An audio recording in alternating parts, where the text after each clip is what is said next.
चेत हो जाओ, अपनी जीवात्मा का कल्याण। अब कहना सुनना कुछ नहीं, कहना न बोलना कुछ ताले जुबान पे रखा। अब न कुछ कहना है, क्योंकि सत्य की जवाब नहीं, सत्य बोलता नहीं, सत्य करके दिखाता। कभी नहीं बोलता, सूरज बोलता है, सूरज कहता है जगो जगो मैंने मुझे धूप है, मुझे गर्मी है, कभी नहीं कहता। आप उसका अनुभव करते हो, जिसको अनुभव होता वो कहता है, वो नहीं कहता। इसीलिए संत और सूरज और सरिता ये तीनों कभी बताते नहीं, बोलते नहीं और करके दिखाते, अनुभव कराते। जब उनके समीप जाओगे, उनके संरक्षण में रहोगे, तब आपको सब अनुभव हो जाएगा कि इसमें क्या है। ऐसे संतों की महिमा अनुभव की हम लोग मुंह से गाते हैं, कहते हैं, लेकिन ये कहना ठीक उचित नहीं है। क्यों? वो वाणी का विषय नहीं, अकथनीय है, अवर्णनीय है, अनिवर्चनीय, उसका बयान नहीं किया जाता। लेकिन संतों ने प्रचार के लिए, जानकारी के लिए वाणी के माध्यम को अपनाया और हमें आपको कहा मेरी सत्य अमृत वाणी को लोगों के कान तक पहुंचा दो। उनका आदेश समझकर, अपनी इच्छा, अपनी ममता, अपने स्वार्थ लालच, अपने मान सम्मान की चाहत में नहीं, आदेश है। आदेश क्यों करोगे तो तुम्हारे पर उसका कोई बोझा नहीं बचेगा। वो आदेश है, जिसका आदेश है वो समझेगा। आप तो केवल आदेश का पालन करते हो और आपको उस आदेश पालन की मंजूरी मिलेगी, वो तो मंजूरी आपको मिलेगी। जब आदेश का पालन करोगे तो मंजूरी मिलेगी, और तुमने आदेश का पालन नहीं किया, अपने मान सम्मान के लिए किया और उसकी मंजूरी ले ली, तो परमार्थ से खारिज हो जाओ, परमार्थ में कुछ नहीं मिलेगा। इसलिए चाहे इधर का ले लो, चाहे शरीर के लिए ले लो, चाहे आत्मा कल्याण के लिए लो, ये सब समझना चाहिए। इसलिए खोल कर कहा है, कहना न बोलना, ताले जुमा पर रखना, चुटकी का खेल की चुटकी बजा दिखाना। ये चुटकी बजाते का तुम्हारा एक काम होगा। जो लोग बड़ी बड़ी तपस्याएं, साधना, आराधना, योग करके नहीं कर पाए, वो काम मैं तुम्हारा चुटकी बजाते कर दूंगा। लेकिन तुम तो विश्वास करो, केवल विश्वास करना। अब विश्वास नहीं हो पा रहा। कितने लोग भ्रमित हैं, 45 करोड़ को नाम से जोड़ा, कितने जुड़े? कोई नहीं जुड़ा। जब मैं 28 मई 2012 को निकला सर्वप्रथम, मेरे साथ एक आदमी, कोई नहीं जुड़ा, सब डरते थे, कहते रहे इनको तो मार दिया जाएगा, इनके पास कुछ है ही नहीं, 2 आदमी है, इनके पास कोई पैसा कुछ है ही नहीं। तो लोगों ने कहा, उनका बात तो आप सही कहते हो, लेकिन जो मेरे पास है वो उनके पास है, जो उनके पास वो मेरे पास है। कहा ऐसा तुम्हारे पास क्या है? हमारे कहा हमारे पास हमारा गुरु है, उनका गुरु मर गया, इनके पास गुरु पावर, गुरुबल, गुरु शक्ति सबसे महान होती है, वो मेरे पास है, उनके पास नहीं। इसलिए धीरे धीरे धीरे धीरे मैं लगा रहा। बहुत लोग जुड़े हट गए, फिर जुड़े हट गए, फिर जुड़े हट गए। धीरे धीरे जब मैंने संदेश जो वचन थे गुरु के वो बताने बंद नहीं, अपना कोई वचन नहीं, अपना कोई प्रचार नहीं, अपने नाम का, अपनी जाति का, गांव का, यानी ये प्रचार नहीं मैंने किया। मैंने केवल गुरु के वचनों का प्रचार किया और आज भी कर अभी नहीं बंद किया, क्योंकि सन 1971 में गुरु ने आदेश दिया था कि जब तक देश में अच्छी व्यवस्था नहीं आ जाती, मेरे आप कल्याणकारी संदेश, जनहितकारी संदेश, समाज हितकारी संदेश को प्रचार जन जन तक पहुंचाते ही रहना, ये आदेश है। उस आदेश का मैं पूर्णतया पालन करता हूँ। कोई सुने न सुने हमें उससे मतलब नहीं, हमें आदेश पालन करना, क्योंकि सुनने वाला कोई मजदूरी तो देगा नहीं सुनेगा वो भी नहीं देगा, मजदूरी वो देगा जिसके आदेश का पालन करे। हमें आपको आदेश को सिरोधार करके गुरु के आदेश को सर्वोपरि समझकर उसका पालन करना चाहिए। आपके लाभ को कोई छीन नहीं सकता। जय गुरुदेव। नित्य प्रति जैसे शरीर को चलाने के लिए रोज रोटी खाते, सुबह शाम दोपहर शरीर चलाना, ऐसे आत्मा को रखने के लिए, चलाने के लिए हमें नाम की, उसका खुराक नाम सत्य आवाज है। महात्माओं ने, संतों ने अपने अपने समय में भिन्न भिन्न नामों से कहा। वो 24 घंटे आता। अभी आपको रवीश सिंह ने बताया था कि इसी मनुष्य मंदिर में सब कुछ हुआ, लेकिन हो तो रहा है, हमने केवल सुना पड़ा है, मिला नहीं। जिस दिन मिल जाएगा हम कहना बंद कर दें, हम उसे सुनने में लग जाए। जिस दिन मिल जाएगा हम उसको देखने में लगेंगे, इस संसार समाज परिवार को थोड़ी देखेंगे। लेकिन जब तक उधर हम खाली हैं तब तक इधर देखना पड़ रहा है।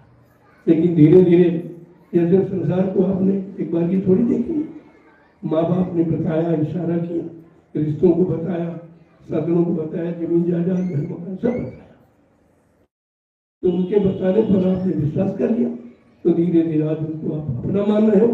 इसी तरह संत महापुरुष जो बता रहे हैं, धीरे धीरे विश्वास करके हम उसको अपना मान रहे हैं, तो भी हमारा हो गया। फिर ये नहीं रहेगा वो असली है।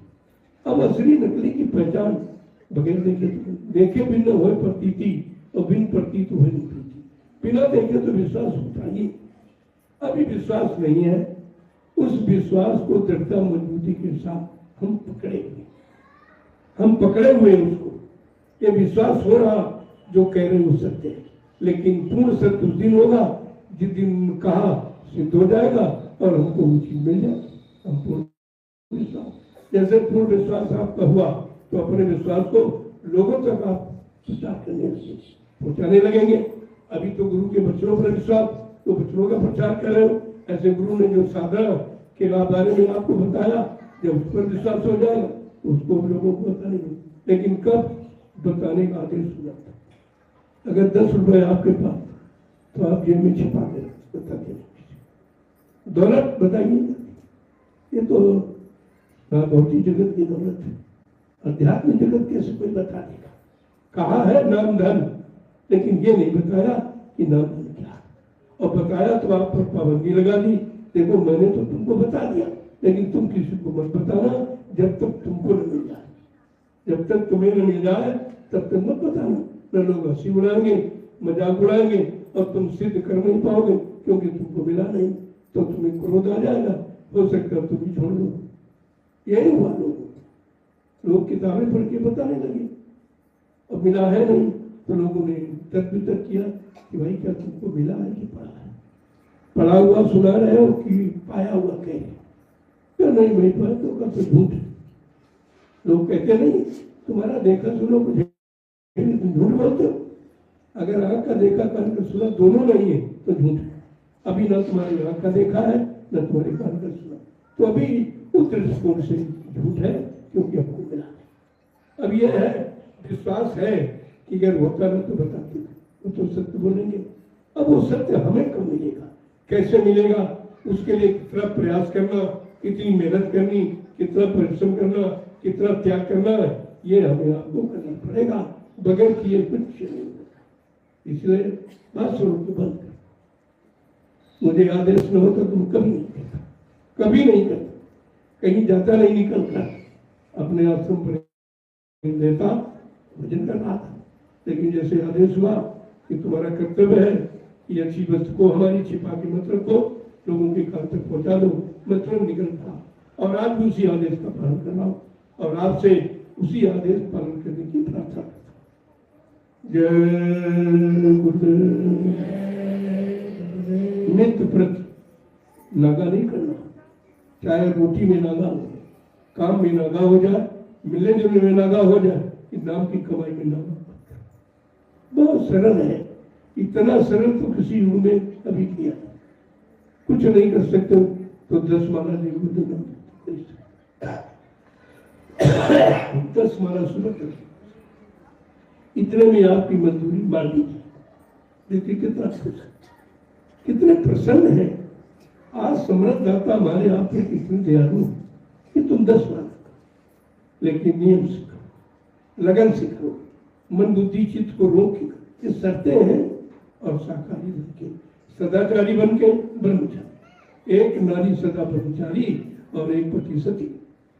ऐसा नहीं है कि छोड़कर भागने का कोई जोड़, ऐसा कोई नियम नहीं। नियम है इंद्रियों के साथ।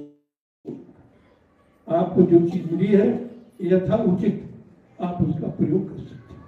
अनावश्यक नहीं करो, अनावश्यक करोगे तो परेशान हो जाओ।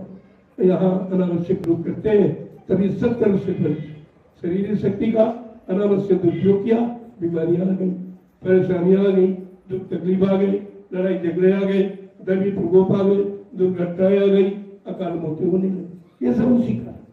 तो हमें आपको उचित समय पर उचित व्यवस्था का प्रयोग करना। ऐसा भी नहीं कि नहीं करना, अगर नहीं करोगे तो आपको अनुभव नहीं होगा। अनुभव नहीं होगा, आप किसी को बता नहीं पाओगे, समझा नहीं पाओगे, आप जाओ फंसा हुआ निकाल नहीं पाओगे। इसलिए जरूरी है समय। अगर जरूरत तो कुदरत ने कोई अनावश्यक चीजें नहीं बनाई, आपके शरीर के अंदर अनावश्यक नहीं बनाए, लेकिन दुरुपयोग के लिए बनाए। सदुपयोग करो, जरूरत पर प्रयोग करो, अनावश्यक। जितनी तुम्हारे पास पूंजी हो, जितनी तुम्हारी स्थिति हो, उस अनुसार उसका प्रयोग करो तो आपके लिए ठीक रहेगा। अनावश्यक प्रयोग करोगे, मुसीबत में फंस जाओगे, परेशानियों में फंस जाओगे, फिर जो अच्छा सच्चा काम वो आपका बंद हो जाए, वो बंद हो जाएगा। क्योंकि जब आप परेशान होगे तो भजन नहीं कर सकते, अशांत रहोगे भजन नहीं करो, भ्रांत रहोगे कभी नहीं करो। शांति, शांति कब होगी? जब आपकी रहने की व्यवस्था ठीक हो, शरीर की, परिवार की, सामाजिक कार्यों की जब व्यवस्था ठीक हो जाएगी, तब जहां वही भजन करने लगो। इसीलिए व्यवस्था परिवर्तन की बात आपसे पहले की। पहले मैं व्यवस्था तुम्हारी बदल दूं, रहने की, खाने की, पीने की, बाल बच्चों की, शादी ब्याह की, पढ़ाई लिखाई की, नौकरी चाकरी की, जब सारी व्यवस्था तुम्हारी ठीक हो जाएगी तो तुम कहीं भी बैठ के भजन कर सकते। इस समय नहीं, इस समय अशांत होगा। अगर मान लो कहीं आप भजन करने बैठे, कोई ना तुम्हारा झोले झुंझन उठा के बाद आपको अशंका हो जाएगी, ऐसे भजन से क्या लाभ, तुम्हारा समय नहीं उठाएगा। तो इसलिए पहले व्यवस्था परिवर्तन, उस व्यवस्था परिवर्तन का नाम है दूरदर्शी। इसलिए दूरदर्शी बना। दूरदर्शी माने दूर, सबसे दूर करके, सारी परेशानियों से, मुसीबतों से, बीमारियों से, झगड़े झंझटों से आपको दूर कर दी।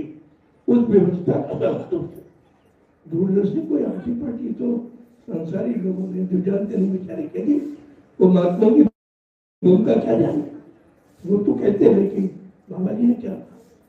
ये दूरदर्शी 4 आने तो राजनीति, 12 आने अध्यात्म, 12 आने अध्यात्म और 4% क्यों है कि बगैर रस के आप रह नहीं सकते। रोटी चाहिए, कपड़ा चाहिए, मकान चाहिए, टूटा फूटा उपड़ी झोपड़ी मतलब चाहिए। अगर चाहिए तो उसके लिए व्यवस्था चाहिए, जब व्यवस्था चाहिए तो उसके लिए श्रम, समय, पूंजी चाहिए।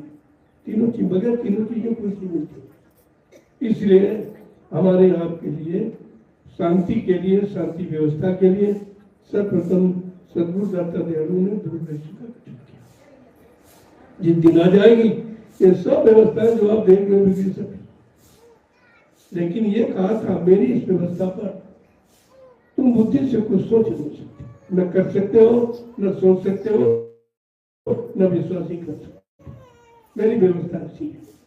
जैसे वो व्यवस्था आई, ये सब बैठ के भजन करें, सब एक दूसरे से प्रेम प्यार मोहब्बत सच्चा ईमानदारी से रहेंगे और सब सुखी हो जाएंगे और सब कृतार्थ हो जाएंगे, सब बड़ी जीवात्मा का कल्याण करेंगे। महात्माओं की व्यवस्था सबके लिए, वो कोई जात के लिए, कोई धर्म के लिए, कोई फिर के लिए, कोई देश के लिए, विदेश के लिए, सबके लिए होती। हमें आपको यह समझ करके अपने मालिक पर पूर्ण समर्पित होकर विश्वास करके अपना काम बनाने में लग जाना चाहिए। अब देरी मत करो, क्योंकि समय निकल गया। किसी का 50, किसी का 60, किसी का 70, इतना बचाते जीवन समय की तरह ऐसे करते करते टालते टालते तो ये समय टल जाएगा, फिर दोबारा आपको इस समय मिलेगा। जय गुरुदेव। अभी आपको इशारा किया था रघुवीर सिंह ने, वही जो 5 नाम का मतलब अभी हम लोग समझ नहीं पाए। ये 5 क्यों रखे? तो शरीर तुम्हारा पंचभौतिक है, पंचभौतिक शरीर से ही 5 नामों की साधना हो सकती और किसी तरीके से। अब ये शरीर तो ऐसा बहुत है, 83,99,999 शरीर, लेकिन कोई 1 तत्व का, कोई 2 तत्व का, कोई 3 तत्व का, कोई 4 तत्व का, लेकिन ये मानव शरीर है, ये 5 तत्व। इसलिए 5 नाम की साधना यही कर सकता, आपको दिखाते। और इस शरीर से जीवात्मा अगर खाली निकल गई, फिर दूसरे किसी शरीर में आपको अवसर नहीं मिलेगा। इस बात का बराबर ध्यान दें। जय गुरुदेव।